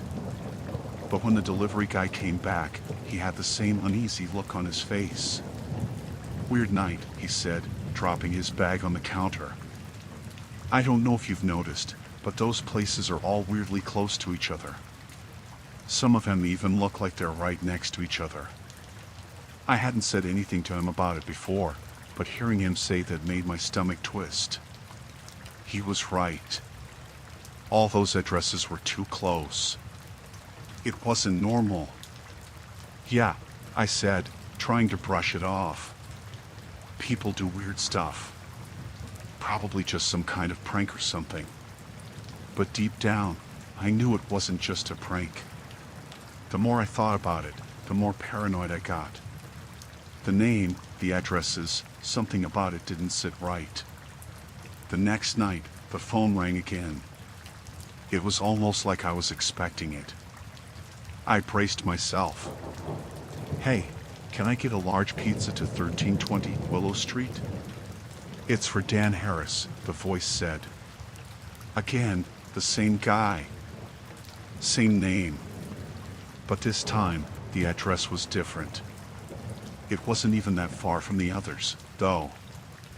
I felt my heart race. This was too much. Too many close calls. Too many same names, same addresses. What did he want? Why didn't he just make one order at one address? I don't know what made me do it, but I decided to check the caller ID. The number wasn't blocked. It was a local number, one that I didn't recognize. It sent a jolt of panic through me. What if this wasn't just a prank? What if someone was deliberately trying to get close to me? I canceled the order. I didn't care if I got in trouble for it. I wasn't sending anyone else out there, not with that feeling gnawing at me. I called the delivery service manager and explained everything. The fake orders, the same name, the same addresses near my house. He didn't take me seriously at first, but when I mentioned the local number, he agreed to look into it. 2 days later, I got a call from him. They had traced the number to a burner phone, no record of it being registered to anyone. They told me they'd have someone watch out for it, but they couldn't do much without solid evidence. I never got another order from Dan Harris. But for a while, I felt like someone was still watching, waiting. I don't know who it was or what they wanted, but I knew I wasn't just imagining things. I haven't worked the night shift since, and I don't plan on going back.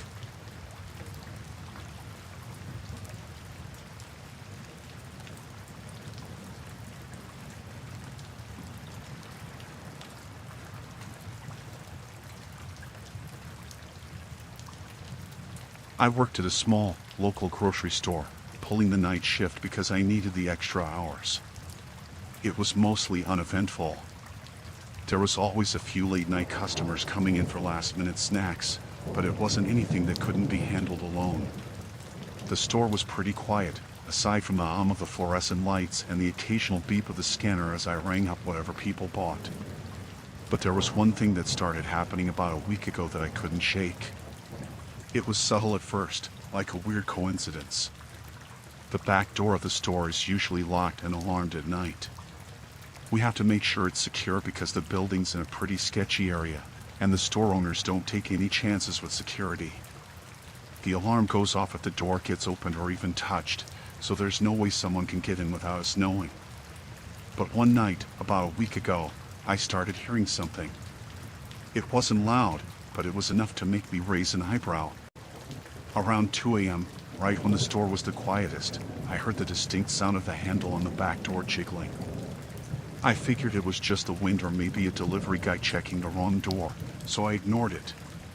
But then it happened again at 3 a.m. I thought maybe someone was out there messing around, but there was no way to get in unless you had the key or knew the code for the alarm. Still, I checked the security camera feed just to make sure no one was loitering near the back. Everything seemed fine. I double-checked the back door, and it was locked like it should have been. No sign of anyone trying to break in.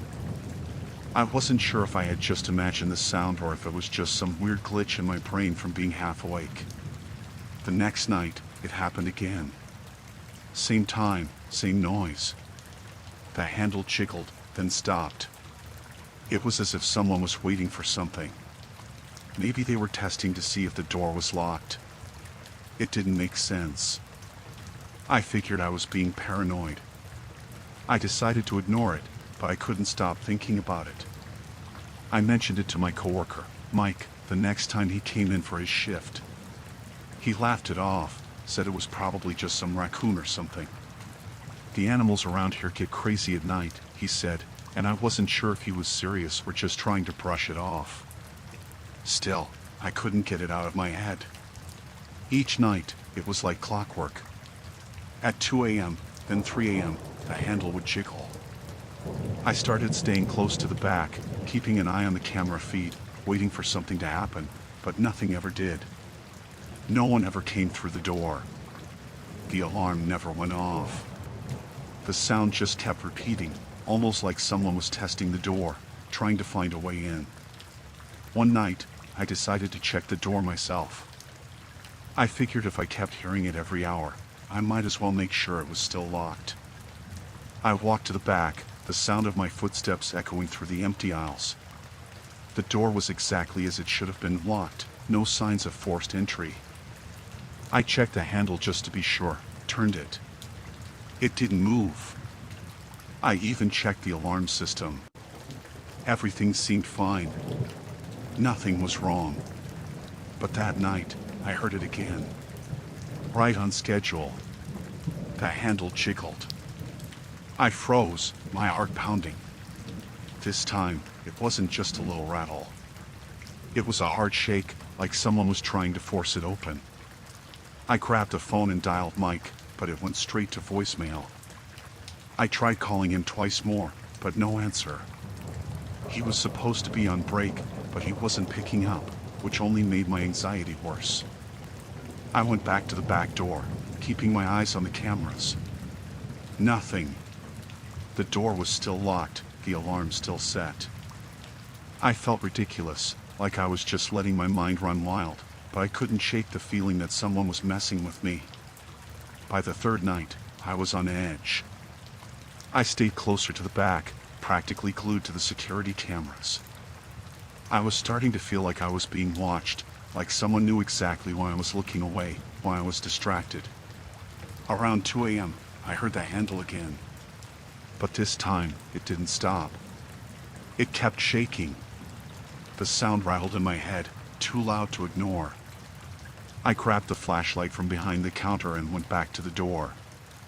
My pulse was racing as I walked toward it, the hallway dark and quiet. I felt like someone was standing right behind me, even though I knew no one was there. The back door was locked as usual. But the more I stood there, the more unsettled I became. The handle had definitely moved. I could feel it in my bones, the same way you feel something in the air before a storm. I couldn't explain it, but I knew something wasn't right. I checked the security footage again, zooming in on the back area. And that's when I saw it. Just for a second, a figure, someone, standing at the corner of the back door, hidden just out of the camera's view. I couldn't make out their face, but they were standing still, just waiting. Waiting for what? I had no idea. I felt my stomach twist. I quickly called Mike again, no answer. I left a message, but I didn't wait around. I went to the back door and locked it again, making sure everything was secure.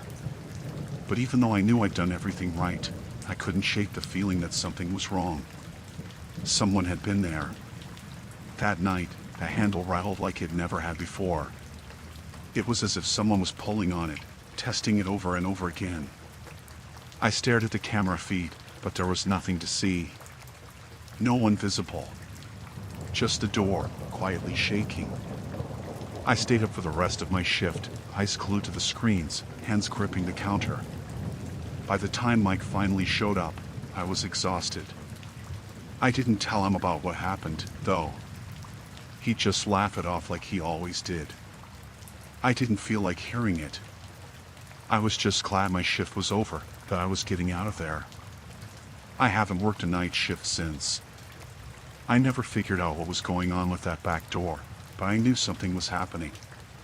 Something that I couldn't explain, and something I didn't want to be around when it came to a head. All I know is that I never heard the handle jiggling again after that night. But I still think about it. About the figure I saw in the footage. About the way the door kept shaking, as if someone was trying to get in. I don't know who it was or why they were doing it, but I'm glad I'm not there anymore.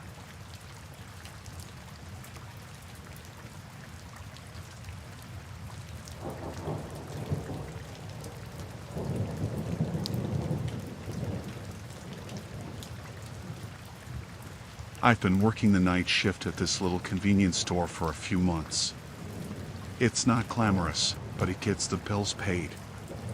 It's pretty quiet most of the time, which I actually prefer. The store's in a decent neighborhood, but I still keep the doors locked after hours, just in case. I'm usually the only one working the late shift, but sometimes Mike, my coworker, comes in to help. Mike's a bit of a loner, always keeps to himself. But he's a good guy, friendly enough, and we chat a little now and then when things were slow. I'd always known he smoked, but it never really bothered me. He'd take his breaks outside, smoke a cigarette, and come back in after a few minutes. Same routine every night. I barely even noticed after a while. One night, though, something happened that made me start looking over my shoulder every time I was alone at the store. It was about 2 a.m. when Mike asked if I minded if he stepped out for a smoke. I told him I didn't care, same as usual. It wasn't like we had any customers coming in anyway, so it wasn't an issue. Mike stepped out through the back door, like he always did, and I went about my business, organizing the shelves, wiping down the counters. I didn't think much of it, but after about 10 minutes, I started to notice the silence. It wasn't that I was used to constant noise or anything, but when you're working the night shift, you get used to sounds, the hum of the fridge, the soft click of the register, the occasional car passing by. But now, there was nothing. I glanced out the window, thinking maybe Mike was still outside. But I couldn't see him anywhere. The parking lot was empty, the streetlights casting long shadows over the pavement. I figured he was just on his phone or talking to someone. But then I noticed something that made my stomach drop. There, on the pavement, by the back door, was Mike's cigarette. It was still burning, the red ember glowing in the dark. I stared at it for a second, confused. He'd only been out there for 10 minutes, and the cigarette was almost down to the filter. That was quick. I walked over to the door and looked outside. There was no sign of Mike. No one was around. It was like he just disappeared. I stepped out, walked toward the cigarette, and bent down to get a closer look. The thing was still smoking, but there was no sign of Mike anywhere. Not even a fresh drag of smoke in the air. The smell of tobacco lingered, but it was oddly stale, like it had been burning for much longer than I thought. I looked around, hoping to spot him, but nothing. I figured maybe he'd just gone to the corner or something, so I called out for him, but there was no answer. It wasn't like Mike to just vanish, and that made my skin crawl. I stood there for a moment, staring at the cigarette, unsure what to do. I thought maybe he'd had a sudden emergency or something, but why leave his cigarette burning like that? I went back inside, locked the door, and went to check the security cameras. The back lot was visible, so I rewound the footage to when Mike stepped outside. I watched him walk out of the store, take a drag, then nothing. The camera feed just went black for a second. I didn't think much of it at first. Sometimes the cameras glitch. But I rewound it again, checked the timestamps, and it was clear something was off. Mike had been on the screen, and then he wasn't. No one had walked past the camera, no one had come to the back door. It was like he'd just vanished. The cigarette was still there, burning on the pavement, but Mike was gone. I felt my heart beat a little faster as I stared at the screen, replaying the footage over and over, trying to make sense of it. I called his phone, but it went straight to voicemail. I sent a text asking if everything was okay. Nothing. It was like he had completely dropped off the face of the earth. I started to panic. I felt stupid for not going out there sooner. What if something had happened to him? What if he was in trouble? I didn't know what to do, so I just stood there, waiting, hoping he'd come back. 10 minutes went by, then 20, then an hour. The cigarette was long gone by then, burned out completely, but the weird, empty feeling stayed with me. At some point, I decided to call the police. I wasn't sure if they'd take me seriously, but I was seriously freaked out at this point. It wasn't like Mike to disappear without a word. When I explained the situation, they told me to wait and that they'd send someone over, but it felt like forever. I was completely alone in the store now, and the idea that Mike might have just walked off didn't sit right with me. The cops showed up eventually, but they didn't seem as concerned as I was. They asked me the usual questions, if I had any idea where Mike might have gone, if he'd been acting strange recently, that kind of thing. I told them he hadn't seemed off, just his normal quiet self, and that I'd last seen him go out for a smoke. They walked around the back of the store, looked for signs of a struggle, but found nothing. The pavement where Mike had been standing was just bare asphalt, no marks or anything. They told me to keep an eye out and report back if I saw anything unusual. I was left standing there, feeling even more helpless than before. The whole thing just didn't make sense. Where had he gone? Why was his cigarette still burning? And why hadn't anyone heard or seen anything? It didn't add up. Mike wasn't the type to just vanish. It felt like something was watching me, waiting for me to figure out the next step, but there was no answer, just silence. I ended my shift early, locking up the store and making my way home. I kept looking over my shoulder, half expecting to see Mike lurking behind me, but of course, there was nothing.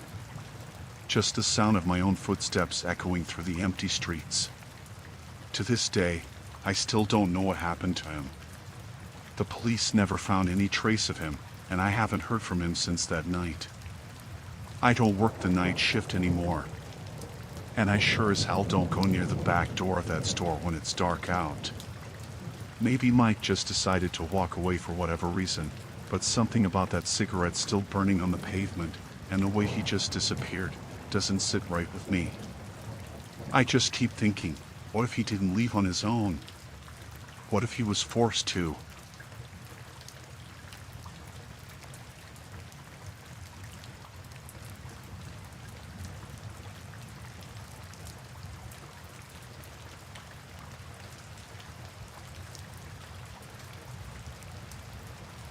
I worked the overnight shift at a 24-hour convenience store just off the highway, mostly quiet during the late hours except for truckers or the occasional drunk college kid. I usually kept myself busy restocking shelves, cleaning the coffee station, that kind of thing. The phone barely ever rang after midnight, and when it did, it was usually someone asking if we sold rolling papers or lottery tickets. That first call was weird, though. I answered with the usual, "Thanks for calling. This is the Route 9 Express. How can I help you?" There was a pause. Then a man's voice said, "Is Dylan working tonight?" I just kind of blinked. Yeah, this is Dylan." Another pause. No static or anything, just quiet. Then he hung up. I stood there for a second, holding the phone, wondering if it was a prank or maybe a friend messing with me. But nobody I knew really called me at work, and I don't wear a name tag. We don't even have them. Just plain navy polo shirts. I let it go. Figured maybe it was a regular who remembered my name from a past visit. It happens. But then it rang again at 2:12 a.m. Same voice. Same question, "Is Dylan working tonight?" This time I didn't answer right away. I just waited, thinking maybe I could get a better read on his voice. He sounded normal. Not slurred, not weird. Just flat. Calm. No accent I could place. Maybe mid-30s or 40s. After a couple seconds, I said, "Yeah, it's me again." "Who is this?" He hung up. I checked the call history on the screen. Just unknown caller. Nothing useful. I didn't really know what to do with it, so I went back to mopping the floor. At 2:47 a.m., he called again. I picked up and said nothing. He said, "You've got a gray hoodie on tonight, huh?" I was wearing a gray hoodie. I had thrown it on over my work shirt around midnight because the AC was acting up and blowing cold air right above the register. I remember looking down at myself right after he said it, like I needed to double check. "Where are you?" I asked. Click. That time, I walked outside and looked around the parking lot. It was empty except for my car and an old white pickup truck parked across the street, dark inside. No headlights, no movement. I stared at it for a while, but nothing happened. I thought about calling the cops, but what would I even say? Some guy kept calling and then hanging up. Creepy, yeah, but not illegal. I made a mental note to ask my boss to check the security cameras in the morning, just to see if someone was hanging around outside.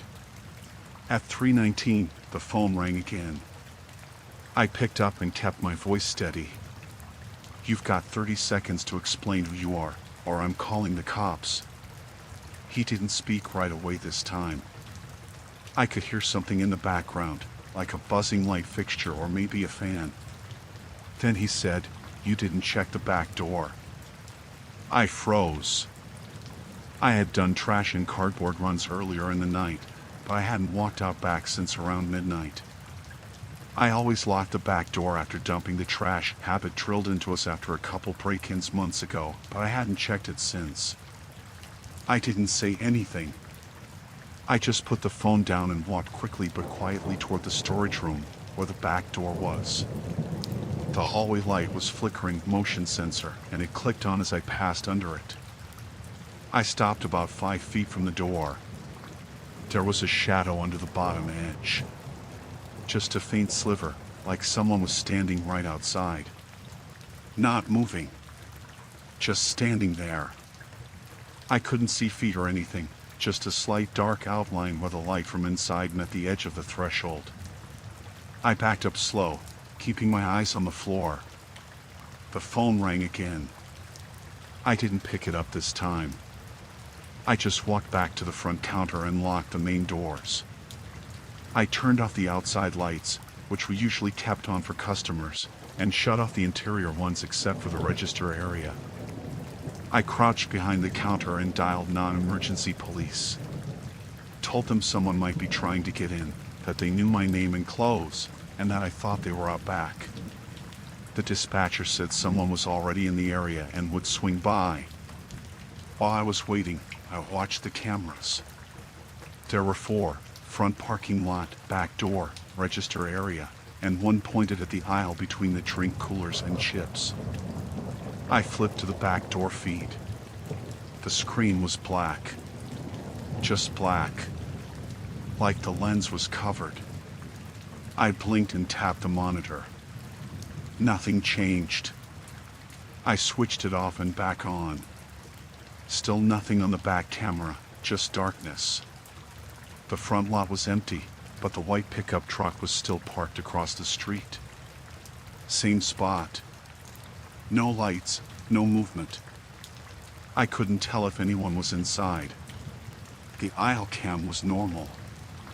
Register cam showed me crouched down, barely visible in the corner of the screen.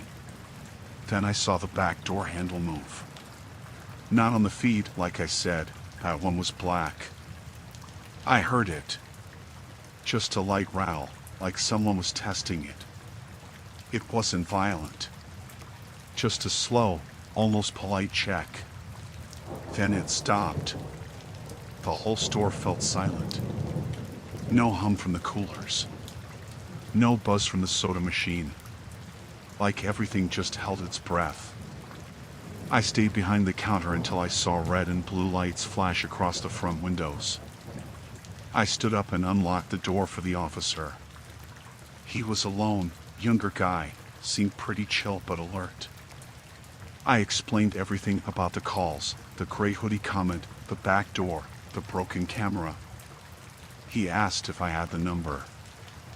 I showed him the unknown caller log, which didn't help much. He and I went out back together. The door was still locked, and there was nobody there. But the camera mounted above the back door had been sprayed with black paint. Just a small circle right over the lens. There were fresh cigarette butts on the ground near the back wall. Maybe 7 or 8. And a small folding chair leaned against the wall. I hadn't seen that earlier when I took the trash out. We didn't keep one back there. The cop took a few pictures and told me to keep the doors locked the rest of the shift. He said he'd stick around the area until sunrise, maybe do a couple passes by the store. After he left, I called my boss and told him I wasn't staying the rest of the shift. I locked up and left around 4:30, right after a delivery truck dropped off milk and bread. I was supposed to check it in, but I just left it stacked by the front. I don't know if the guy in the pickup was the same one who called or the one out back, or both, but when I drove past it, it was gone. No tire marks, nothing.